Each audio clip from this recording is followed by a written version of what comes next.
आणि आता बातमी आहे पुण्यातून। पुण्याच्या खडकवासला धरणातून 18,000 क्युसेक पाण्याचा विसर्ग करण्यात आलेला आहे। पुणे शहरातील भिडे पूल पुन्हा एकदा यामुळे पाण्याखाली आलाय। भिडे पूल वाहतुकीसाठी पुन्हा बंद करण्यात आलाय, तर पुणे महापालिकेने नागरिकांना सतर्क राहण्याचं आवाहन करण्यात आलेलं आहे। अधिक अपडेट आपण घेऊयात। आपले प्रतिनिधी प्रदीप कापसे आपल्यासोबत जोडले गेले आहेत। प्रदीप।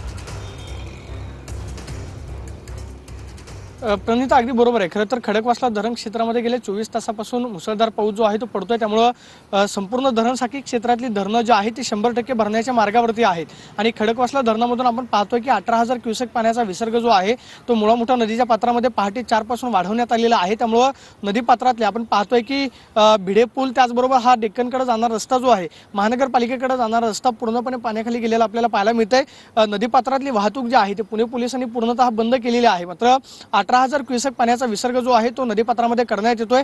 त्यामुळे पाटबंधारे विभाग त्याचबरोबर पुणे महानगरपालिकेकडून नागरिकांना आवाहन करण्यात आलेलं आहे की पाण्याचा विसर्ग मोठ्या प्रमाणावरती वाढवण्यात येतोय, त्यामुळे कोणतीही जीवितहानी होणार नाही याची काळजी घेऊन पाण्यामध्ये न उतरण्याचं आवाहन जे आहे ते पुणे महानगरपालिकेकडून करण्यात आलेलं आहे। आपल्याला माहिती आहे की 2 दिवसांपूर्वी पुण्यामध्ये जवळपास 35 ते 36,000 क्युसेक पाण्याचा विसर्ग जो आहे तो मुळा-मुठा नदीच्या पात्रामध्ये खडकवासल्यामधून करण्यात आलेला होता। त्यामुळे सिंहगड रोड त्याचबरोबर निंबनगर परिसरामध्ये पूरस्थिती जी आहे ती निर्माण झालेली होती। मात्र त्याची खरं तर खबरदारी घेत जास्तीचा क्युसेकचा पाण्याचा विसर्ग जो आहे तो नदीपात्रामध्ये होऊ नये त्यामुळे नागरिकांना सतर्क राहण्याचा इशारा हा देण्यात आलाय। धन्यवाद प्रदीप, तुम्ही दिलेल्या सविस्तर माहितीसाठी।